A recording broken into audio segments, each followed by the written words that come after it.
Hello जी, क्या हाल चाल है। So welcome back to my channel. आज मैं आपको एक कोरियन मूवी जिसका नाम है न्यू ट्रायल ये एक्सप्लेन करने वाली हूँ। ये एक रियल स्टोरी है जो हुई थी ईयर 2000 में। मूवी में कैरेक्टर्स के नाम बदल के डाले गए हैं। ये स्टोरी है एक इंसान की जो सिस्टम की गलती की वजह से अपनी लाइफ के 15 साल गंवा देता है। एक लॉयर की जो उसे समझता है और कोर्ट को बताता है कि कोर्ट से गलती हुई है, उसे उस इंसान से माफ़ी मांगनी चाहिए क्योंकि उस इंसान ने कोर्ट की गलती की वजह से 15 साल एक कातिल के तौर पे अपनी लाइफ जी है, वो कत्ल जो कभी उसने किया ही नहीं। ये मूवी आपको बताएगी कि जब सिस्टम से और कोर्ट में बैठे उस जज से जब गलती होती है तो एक लाइफ से वो क्या कुछ छीन लेता है। तो चलिए बिना किसी देरी से चलते हैं अपने एक्सप्लेनेशन की ओर।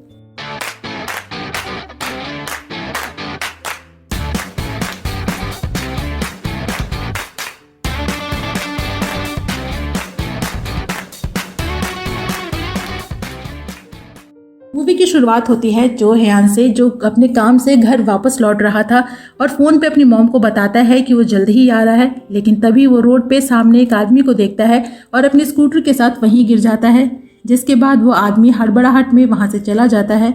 नेक्स्ट सीन में एक क्राइम सीन देखते हैं। एक टैक्सी ड्राइवर का किसी ने उसकी टैक्सी में मर्डर कर दिया था। वहीं चो हयान को भी देखते हैं जो ट्रैफिक पुलिस को अपने एक्सीडेंट की जानकारी दे रहा था। दरअसल जहां चो हयान का एक्सीडेंट हुआ था वो एक चौराहा था और वहीं कुछ दूर पर एक टैक्सी वाले का मर्डर भी हुआ था। पर तभी उसके पास कुछ पुलिस वाले आते हैं और उसके स्कूटर को चेक करते हैं, जिसमें उन्हें एक चाकू दिखता है। जिसके बाद बिना और कुछ जांच पड़ताल किए वो लोग चो हयान को टैक्सी ड्राइवर के मर्डर के इल्जाम में अरेस्ट कर लेते हैं, जिसके बाद कोर्ट उसे 10 सालों की सजा सुनाती है उस जुल्म के लिए जो उसने कभी किए ही नहीं थे। कहानी फिर 14 साल आगे आती है और हम मिलते हैं लॉयर ली से, जो बहुत एम्बिशियस है लेकिन अभी एक एक्शन सूट हारा है। आसान भाषा में एक बड़ा ट्रायल जो किसी कंपनी के अगेंस्ट था, जिसके जीतने पे उसे बहुत नाम और पैसा मिलना था और इसीलिए उसने उसमें अपना पैसा भी लगाया था। पर अब वो भारी कर्ज में था, उसकी फैमिली भी उसे छोड़ देती है और ली अब खुद के लिए किसी लॉ फर्म में एक जॉब ढूंढ रहा था। और इस सिलसिले में वो अपने दोस्त मो चैंग से मिलता है, जो उसे एक दिन अपने लॉ फर्म में लाता है जहाँ वो जॉब करता है। ली की हाजिर जवाबी देखकर मो चैंग के बॉस मिस्टर गू उससे इम्प्रेस होते हैं और उसे टेम्पररी अपने यहाँ रख लेते हैं, पर एज अ लॉयर नहीं बल्कि कंसल्टेंट के तौर पे। और फ्री कंसल्टेंसी के लिए उसे एक गांव में भेजते हैं एक लेडी की हेल्प के लिए, जहां ली चो हयान से मिलता है। दरअसल ली चो हयान की मॉम की हेल्प करने आया था। चो हयान के जेल चले जाने के बाद से विक्टिम की फैमिली को जो फाइनेंशियल हेल्प चो हयान से मिलनी थी वो एक एनजीओ ने दे दी थी, पर अब चो हयान को वो पैसे उस एनजीओ को वापस करने थे। वो टोटल अमाउंट $40,000 का था, जो पिछले 14 सालों से इंटरेस्ट लेकर $1,70,000 का हो चुका था। लेकिन जेल से आने के बाद से कोई चो हयान को जल्दी काम पे नहीं रखता था क्योंकि उसके साथ एक मर्डरर का टैग लगा था। चो हयान की फैमिली में बस उसकी मॉम थी, जिनकी आंखों की रोशनी डायबिटीज़ की वजह से जा चुकी थी, लेकिन फिर भी वो दिन रात मेहनत करती हैं उस पैसे को चुकाने के लिए। जबकि देखा जाए तो चो हयान ने कोई गुनाह किया ही नहीं था, लेकिन फिर भी वो 10 सालों की जेल भुगतता है और फिर $40,000 का कर्ज जो अब बढ़कर $1,70,000 का हो चुका था। इन सब इनजस्टिस की वजह से चो हयान का जस्टिस के ऊपर से भरोसा ही उठ जाता है। इसलिए जब ली उसकी हेल्प के लिए आता है तो वो उसे बताता है कि उसने किसी का खून नहीं किया और एक सवाल पूछता है कि लॉ क्या है, क्या ये सच में लोगों को प्रोटेक्ट करता है या कुछ लोगों के पावर और पोजीशन को। वेल, ये सवाल तो हर सोसाइटी में ठीक ठीक ही बैठती है। पर ली, जिसे तब चो हयान और उसके इनजस्टिस से कुछ लेना देना नहीं था, तब बस उसे पैसों के पेमेंट के बारे में समझाकर वापस चला जाता है। ली का मानना था कि एक लॉयर का काम अपने क्लाइंट के एसेट्स को प्रोटेक्ट करना है, भले ही उसका क्लाइंट गिल्टी हो या ना हो, उसे बस अपने क्लाइंट को प्रोटेक्ट करना है। इन शॉर्ट कि जिस क्लाइंट के पास पैसा है वो जीतेगा, भले ही इसके लिए अपने मॉरल्स तक को क्यों ना बेचना पड़ जाए। और इसलिए वो सभी को बोलता है कि एक लॉयर को कभी भी अपने एक्शन के लिए सॉरी नहीं बोलना चाहिए। फिर चो हयान की कहानी दिखाते हैं। 14 साल पहले वो एक आम टीनेजर था जिसे उसकी मॉम स्कूल जाने और अच्छे मार्क्स लाने के लिए डांटती थी, पर तब वो इन बातों से चिढ़ता था। चो हयान के डैड नहीं थे और इसीलिए वो एक बार में पार्ट टाइम जॉब करता था, जहां उसके साथ एक और लड़की सो जुंग भी काम करती थी। और चो हयान शायद से उसे लाइक करता था क्योंकि वो अक्सर उसके स्केचेस बनाता था। एक दिन बार ओनर अपने साथ एक पुलिस वाले को लेकर आता है। ये वही पुलिस वाला था जिसने चो हयान को मर्डर के इल्जाम में अरेस्ट किया था, जिसका नाम बेक है, जो सो जुंग के साथ बदतमीजी करता है। दरअसल उस बार में पुलिस की जानकारी में बहुत सारे इलीगल काम होते थे। और उसी शाम चो ह्यान का एक्सीडेंट होता है और बेक उसे मर्डर के इल्ज़ाम में अरेस्ट कर लेता है और उसे एक सूने मोटेल में लेकर आता है, जहां वो अपने आदमियों के साथ चो ह्यान को बहुत टॉर्चर करता है, उसे बहुत मारता है, ह्यूमिलिएट करता है और ज़बरदस्ती उसे कन्फेस करवाता है कि उसकी और टैक्सी ड्राइवर की रोड पे बहस होती है और वो गुस्से में अपने स्कूटर से चाकू निकालकर उस टैक्सी ड्राइवर के कमर पे, गर्दन पे और पीठ पे मारता है, जिससे उसकी वहीं डेथ हो जाती है। यहाँ तक कि जो चाकू चो ह्यान के स्कूटर में मिली थी वो साइज में छोटी थी, जिससे किसी आदमी का खून नहीं किया जा सकता था, तो वो लोग उसे दूसरे बड़े चाकू से रिप्लेस करते हैं और नया मर्डर वेपन बनाते हैं। हालांकि चो ह्यान उनसे रिक्वेस्ट करता है कि वो उसे छोड़ दे, उसने कुछ भी नहीं किया, और अपने बॉस यानी बार ओनर से पूछने को बोलता है, क्योंकि रात उसने कॉल किया था और वो उससे मिलने गया था। पर बेक बोलता है कि बार ओनर उसे पहचानने से इनकार कर रहा है, यानी कि उसे ज़बरदस्ती फ्रेम करते हैं। पर दुख इस बात से होता है कि तब सभी जानते थे कि चो ह्यान को फ्रेम किया जा रहा है। मीडिया में भी ये न्यूज़ तब काफ़ी चलाई गई थी, पर एविडेंस के आधार पे उसे सज़ा होती है और धीरे धीरे लोग इस बात को भूल जाते हैं। पर खूनी होने का टैग और उसकी वजह से चो ह्यान और उसकी मॉम को जो कुछ झेलना पड़ा, जो वो आज भी झेल रहे हैं, वो वैसे ही रहती है। वहीं ली वापस से चो ह्यान के केस पे न्यू ट्रायल की बात करता है, पर इसके पीछे उसका मकसद चो ह्यान को जस्टिस दिलाना नहीं था। वो बस इस केस के जरिए लाइमलाइट में आना चाहता था, क्योंकि इस केस से उसे फेम मिलेगा, उस लॉ फर्म का नाम होगा कि वो ऐसे लोगों की हेल्प करते हैं जिन्हें झूठे केसेस में फंसाया गया है। इससे उनके क्लाइंट्स बढ़ेंगे। इन सब में उसे कोई मतलब नहीं था कि चो ह्यान कातिल है या नहीं, उसे साथ जस्टिस हुआ या नहीं। वो केस बस उसके लिए नाम और परमानेंट जॉब लाने वाला था। और मिस्टर गो भी इस केस के ट्रायल के लिए मान जाते हैं, क्योंकि इससे उनके लॉ फर्म की ब्रांडिंग होगी। ओवरऑल सभी बस अपनी रोटियां सेकने में लगे थे।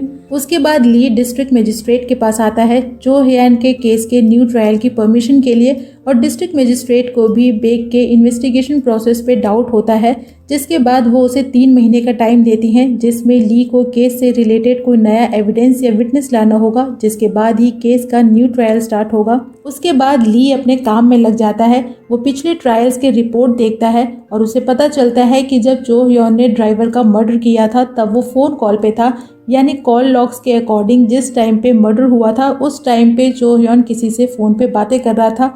लेकिन वो चलती टैक्सी में मर्डर नहीं कर सकता था, उसके लिए टैक्सी रुकी होनी चाहिए, और इसीलिए वो आता है टैक्सी कंपनी में और वहाँ के एम्प्लॉय से उस टैक्सी मीटर की रीडिंग चेक करने के लिए रिक्वेस्ट करता है।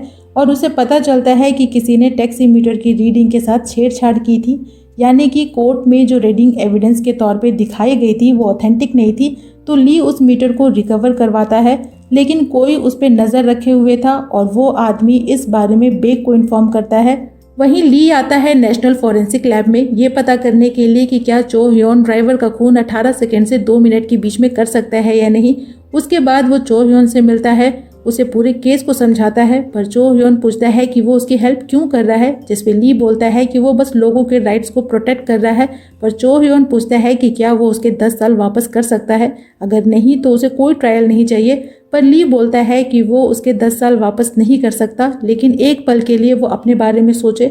लोग आज उसे एक खूनी के नाम से जानते हैं जिसने 10 साल सज़ा काटी है। लोग उसे दूर भागते हैं, उसे गालियां देते हैं। उसकी मॉम जो आंखों से देख नहीं पाती आज भी उसके लिए मेहनत करती है। क्या वो अपनी मॉम को एक नॉर्मल लाइफ नहीं देना चाहता?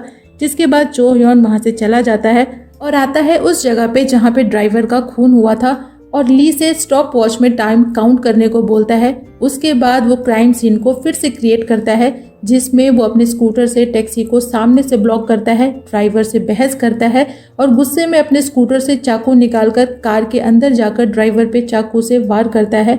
चूँकि चाकू कई बार ड्राइवर के रिब्स में फंसती है, तो उसे मारने के लिए उसे बहुत जोर लगाना पड़ता है, और इन सब प्रोसेस में उसे कम से कम 5 मिनट का समय लगता है। और वो कई बार इस सीन को रिक्रिएट करता है और हर बार उसे लगभग 5 मिनट लगता है, जबकि कोर्ट में बताया गया था कि इन सब प्रोसेस में सिर्फ 1 मिनट 40 सेकंड लगे थे, जो इम्पॉसिबल है। उसके बाद चो ह्यान ली को उस मोटेल में लेकर आता है जहां उसके साथ पूछताछ हुई थी। यहाँ ली को कुछ कन्फेशन के पेपर मिलते हैं, यानी बेक आज भी वहाँ लोगों को लाता है और ज़बरदस्ती टॉर्चर करके कन्फेस करवाता है। यहाँ पे चो ह्यान ली को अपने साथ हुई सारे इंसिडेंट को बताता है, जिसको सुनने के बाद ली समझ जाता है कि चो ह्यान ने क्या कुछ झेला होगा और पहली बार उसके लिए बुरा फील करता है और उसे लगता है कि चो ह्योन के साथ सच में इनजस्टिस हुआ है। धीरे केस की और जानकारी इकट्ठा करते हुए ली को पता चलता है कि पुलिस और प्रोसिक्यूटर ने एविडेंस के अच्छे से जांच पड़ताल किए बिना उसे कोर्ट में पेश किया था, लेकिन अब ली खुद इस केस के लिए सीरियस होने लगा था। कहाँ तो वो बस इस केस से नाम और फेम चाहता था ताकि उसकी जॉब परमानेंट हो जाए, पर अब वो सच में चो ह्योन को जस्टिस दिलाना चाहता है। वहीं चो ह्योन भी अब एक जॉब करता है ताकि वो पैसे कमा सके और अपने लॉयर को पे कर सके और साथ ही अपनी मॉम की हेल्प कर सके। वहीं ली भी चो ह्योन की मॉम से मिलता है, उनके दोस्तों और आसपास के लोगों को फ्री में कंसल्टेशन देता है। धीरे धीरे वो लोगों के साथ घुलने मिलने लगता है और एक दिन चो ह्योन उसे उसकी फीस देता है जो उसकी अब तक की पूरी सेविंग्स थी। उसके बाद से दोनों मिलकर केस पे काम करते हैं, हर बारीक से बारीक चीज को समझते हैं और ली चो ह्योन से पूछता है कि क्या मर्डर वाली रात वो किसी ऐसे इंसान से मिला था जो वेरीफाई कर सके कि वो उस टाइम पे उसके साथ था, जिस पे चो ह्योन उसे सो जुन के बारे में बताता है। दरअसल मर्डर वाली रात बार ओनर नशे में सो जुन के साथ बदतमीजी करना चाहता है और तब चो ह्योन की ओनर के साथ लड़ाई हो जाती है और सो जुंग चाकू लेकर उस ओनर को मारना चाहती है, पर चो ह्योन उसे रोकता है और वही चाकू अपने स्कूटर में रख लेता है और फिर उसे बस स्टैंड तक छोड़ता है। तो ली बोलता है कि सो जुंग उनकी एक विटनेस हो सकती है। उसके बाद एक दिन एक आदमी ली से मिलने उसके ऑफिस आता है। दरअसल ये वही प्रोसिक्यूटर था जिसने चो ह्योन पे चार्जेस लगाए थे और वो बेग के साथ मिला हुआ था और इसीलिए वो प्रोसिक्यूटर नहीं चाहता था कि ली केस का नया ट्रायल कराए। पर ली पे तो भूत सवार था चो ह्योन को जस्टिस दिलाने का और वो उस प्रोसिक्यूटर के सामने लंबी लंबी फेंकता है, पर वो प्रोसिक्यूटर उसे एक लेटर की कॉपी देता है जो चो ह्योन ने जेल में से बेग को लिखी थी, जिसमें वो उसे थैंक यू बोलता है उसे सुधारने और सही रास्ते पे लाने के लिए। यानी एक तरह से वो मानता है कि उसने गलती की है। जिसके बाद ली चो ह्योन से मिलने निकलता है और कॉल करके उससे उस लेटर के बारे में पूछता है और चो ह्योन बोलता है कि वो मजबूर था, पर ली बोलता है कि जब वो किलर नहीं है तो उसे वो लेटर नहीं लिखना चाहिए था और इस बात पे दोनों में बहस होती है और चो ह्योन बोलता है कि अगर उसे उस पर विश्वास नहीं है तो वो उसे अकेला छोड़ दे, पर तभी ली का एक्सीडेंट हो जाता है। जिसके बाद चो ह्योन उसे हॉस्पिटल में मिलने आता है जहां वो उसे उसके दोस्त मो चैंग से बातें करते सुनता है और ली बोलता है कि उसे विश्वास नहीं होता कि चो ह्योन ने उसे झूठ बोला और मो चैंग बोलता है कि क्लाइंट्स अक्सर लॉयर से झूठ बोला करते हैं और ली चो ह्योन को देखता है पर वो बिना उसे कुछ कहे वहां से चला जाता है। जिसके बाद फ्लैशबैक से दिखाते हैं कि जब चो ह्योन जेल में था तब उसका लॉयर उसे अपनी गलती एक्सेप्ट करने और जजेस और पुलिस से माफ़ी मांगने को बोलता है। हालांकि चो ह्योन की मॉम इसके लिए तैयार नहीं थी, पर चो ह्योन माफ़ी मांगने के लिए तैयार हो जाता है क्योंकि अब वो और परेशान नहीं होना चाहता था और ना ही अपनी मॉम को परेशान करना चाहता था, जो धीरे धीरे डायबिटीज़ की वजह से अपनी आंखों की रोशनी खोने लगी थी। प्रेजेंट में चो ह्योन सो जुंग से मिलने आता है और उसे अपना विटनेस बनने की रिक्वेस्ट करता है, पर वो उसे मना कर देती है क्योंकि वो नहीं चाहती कि कभी भी लोगों को ये पता चले कि वो पहले कैसी जगह पे काम किया करती थी। लेकिन वो उसे बताती है कि उसके जेल जाने के 3 साल बाद पुलिस को केस से रिलेटेड कोई जानकारी मिली थी। जिसके बाद चो ह्योन एक सिक्योरिटी गार्ड से मिलता है जो कभी पुलिस में हुआ करता था और जानता था कि चो ह्योन इनोसेंट है और वो उसे बताता है कि उसके जेल जाने के 3 साल बाद कोई पुलिस स्टेशन में कॉल करता है और बताता है कि वो रियल किलर को जानता है। वही मो चैंग ली को एक बिल्डिंग में लेकर आता है और बताता है कि वो खुद का अपना लॉ फर्म खोलने वाला है और उसमें वो उसे परमानेंट जॉब देगा, इसीलिए वो जॉब के लिए परेशान ना हो और चो ह्योन के केस पे भी अपना टाइम वेस्ट ना करे। और जब चो ह्योन ली को कॉल करता है तो मो चैंग उसे कॉल लेने से भी मना करता है, पर ली कॉल उठाता है और चो ह्योन उसे बताता है कि उसे रियल किलर मिल गया है और उसे मिलने के लिए एक जगह बुलाता है। इधर चो ह्योन उस किलर से मिलने आता है और उसे खूब मारता है और दोनों के बीच में लड़ाई होती है और वो किलर भागने की कोशिश करता है, पर तभी ली भी वहां आ जाता है और बताता है कि वो चो ह्योन का लॉयर है और चो ह्योन से उसे खूब पिटवाता है। जिसके बाद वो किलर उन्हें सब कुछ बताने को तैयार हो जाता है और वो बताता है कि उसे ड्रग्स लेने की आदत थी और पैसों के लिए उसने गुस्से में टैक्सी ड्राइवर का खून कर दिया। जिसके बाद मर्डर वेपन उसने अपने दोस्त को कहीं फेंक देने को दिया था, लेकिन 3 साल बाद वो पुलिस में उसकी रिपोर्ट करा देता है क्योंकि वो सच और नहीं छुपाना चाहता था और पुलिस को बताता है कि मर्डर वेपन उसने डंपिंग यार्ड में फेंक दिया था। जिसके बाद पुलिस प्रोसिक्यूटर को भी ये बात बताती है, पर वो अपने रेपुटेशन को खराब नहीं करवाना चाहता था क्योंकि उसके इररिस्पॉन्सिबिलिटी की वजह से एक बेगुनाह को सजा हुई थी। तो इसीलिए वो बेक को सिचुएशन संभालने को बोलता है, जिसके बाद बेक उसे और उसके दोस्त को मोटेल में लेकर आता है और दोनों को टॉर्चर करता है और ज़बरदस्ती कन्फेस करवाता है कि दोनों को नशे की आदत थी और नशे की हालत में उन लोगों ने पुलिस को झूठा बयान दिया। जिसके बाद वो पुलिस टीम जो मर्डर वेपन को डंपिंग यार्ड में ढूंढ रही थी उन्हें भी रोक दिया जाता है और उस सर्च टीम को वही सिक्योरिटी गार्ड लीड कर रहा था और इसीलिए वो जानता था कि चो ह्योन इनोसेंट है। हालांकि किलर बताता है कि मर्डर वाली बात उसने एक्सेप्ट कर ली थी, पर पुलिस ने उसकी बात नहीं सुनी और उसे और उसके दोस्त को कुछ महीने मेंटल हॉस्पिटल में रखा जाता है, जहां उसका दोस्त डिप्रेशन में आकर सुसाइड कर लेता है। ये सब कुछ सुनकर ली शॉक होता है, क्योंकि ये इनजस्टिस नहीं बल्कि जस्टिस का मिसकैरेज था और किलर से बोलता है कि वो उसे आसानी से छोड़ेगा नहीं बल्कि कोर्ट से उसके गुनाहों की सजा दिलवाएगा। जिसके बाद ली टीवी चैनल को इंटरव्यू देता है और चो ह्योन के केस के बारे में बताता है और उनसे अपील करता है कि अगर कोई भी उस केस का विटनेस हो तो वो सामने आए और उनकी हेल्प करे। वो जगह जगह जाता है, लोगों में पैम्पलेट्स बांटता है और हेल्प के लिए रिक्वेस्ट करता है कि अगर किसी को केस से रिलेटेड कोई भी जानकारी हो तो आकर उन्हें बताए। और एक दिन उसे एक आदमी अपना नंबर सेंड करता है जो उसे केस से रिलेटेड कुछ बताना चाहता था और ली ये बात अपने दोस्त मो चैंग को भी बताता है। और नेक्स्ट सीन में ली उस आदमी से मिलने आता है जो उसे बताता है कि मर्डर वाली रात वो किसी काम से वहां गया था और तब वो अपने पिकअप वैन में ही बैठा था और उसने उस टैक्सी में से एक लड़के को बाहर निकलते देखा था जो कुछ नशे में था। जिसके बाद उसने उस पर ज़्यादा ध्यान नहीं दिया और अपने काम में लग गया। ली उसकी सारी बात को रिकॉर्ड करता है और पूछता है कि क्या उसने टैक्सी के आसपास किसी बाइक या स्कूटर को भी देखा था, जिस पे वो आदमी मना करता है। और ली उससे पूछता है कि ट्रायल के दौरान उसने पुलिस को ये बात क्यों नहीं बताई, जिस पे वो आदमी बताता है कि उसने पुलिस को ये बात बताई थी पर पुलिस ने उसकी बात नहीं सुनी। जिसके बाद ली, चो ह्योन और उसकी मॉम खुश होते हैं कि उन्हें उनका विटनेस मिल गया और अब चो ह्योन झूठे इल्जाम से आज़ाद हो जाएगा।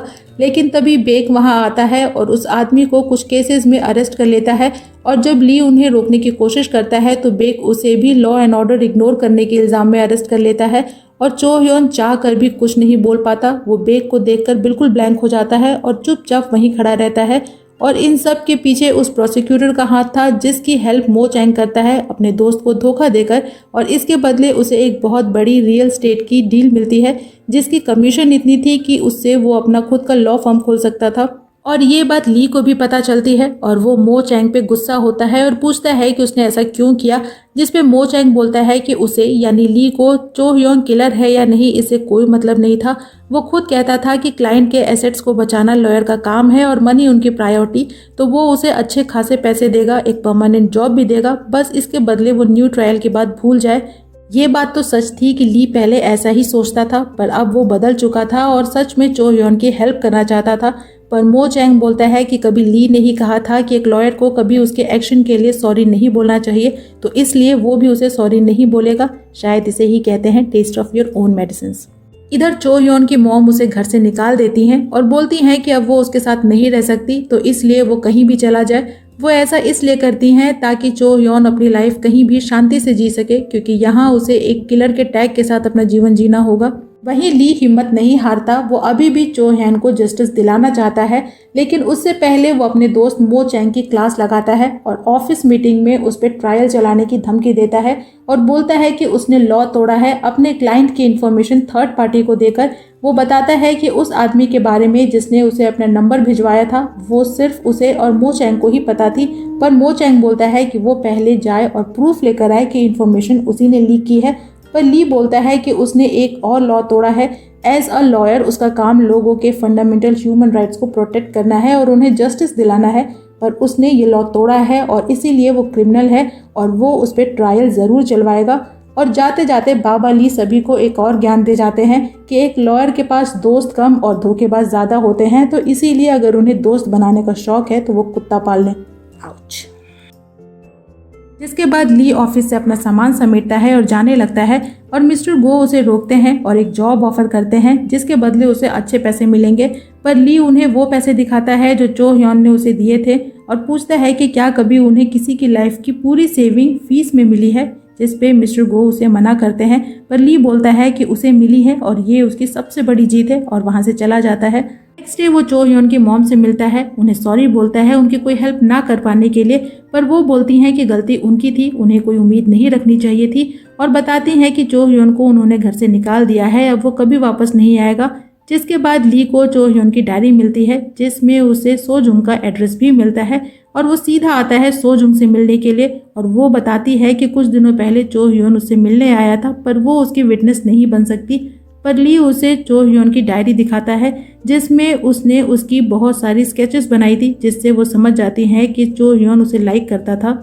और ली बोलता है कि एक बार चो ह्योन ने उसकी हेल्प की थी जिसके बाद उसे एक किलर बना दिया गया, लेकिन आज वो सच का किलर बनने जा रहा है। वहीं चो ह्योन को देखते हैं जो बेग का पीछा करते हुए उसी मोटेल में आता है जहां वो फिर से एक लड़के को इन्वेस्टिगेशन के नाम पे टॉर्चर करने लाया था और वो उन पे अटैक करता है, उनसे लड़ाई करता है और उस लड़के की हेल्प करता है वहां से भागने में। जिसके बाद वो एक एक करके बेग के सभी आदमियों को मारता है और फिर बेग से लड़ता है, उसे जान से मार देना चाहता है। दोनों के बीच में लड़ाई होती है और बेग उसे बार बार सॉरी बोलता है पर चो ह्योन उसकी बात नहीं सुनता और उसे मारना चाहता है। पर तभी ली वहां आ जाता है और उसे रोकता है और उसे लॉ पर भरोसा रखने को बोलता है, जिस पे चो ह्योन बोलता है कि उसका लॉ बेग जैसे इंसान को जेल में नहीं डाल सकता।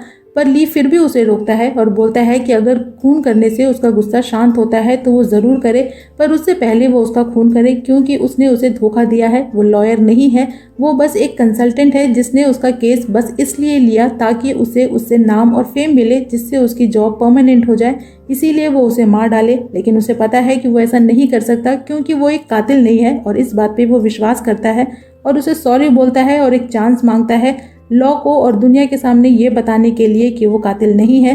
चांस मांगता है ताकि लॉ उससे माफ़ी मांग सके उस इनजस्टिस के लिए जो 15 सालों से वो झेल रहा है। चांस मांगता है लॉ को अपनी गलती सुधारने के लिए। उसके बाद उन्हें न्यू ट्रायल की परमिशन मिल जाती है और उनकी हेल्प के लिए आगे आती है सो जुंग जो खुद से उसकी विटनेस बनने को तैयार होती है।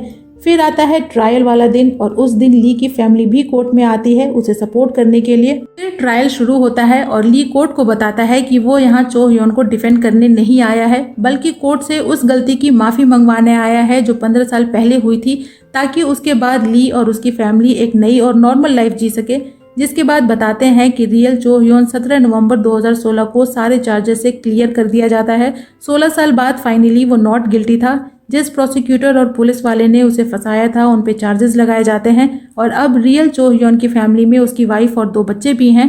उसके बाद रियल लॉयर ली को दिखाते हैं जिनका नाम पार्क जुन योंग है, जिन्हें अब न्यू ट्रायल स्पेशलिस्ट के नाम से भी जाना जाता है। और इसी के साथ ये मूवी यहीं पे खत्म हो जाती है। तो इस मूवी की एक्सप्लेनेशन यहीं पे होती है खत्म। आपको मूवी कैसी लगी कमेंट सेक्शन में जरूर बताइएगा। वीडियो अच्छे लगे तो वीडियो को लाइक कीजिएगा, फ्रेंड्स के साथ शेयर कीजिएगा और मुझे इनकरेज करने के लिए मेरे चैनल को जरूर सब्सक्राइब कीजिएगा। मैं आपसे मिलूंगी नेक्स्ट वीडियो में किसी नए मूवी या ड्रामा के एक्सप्लेनेशन के साथ। तब तक अपना खूब सारा ख्याल रखिए। सायोनारा।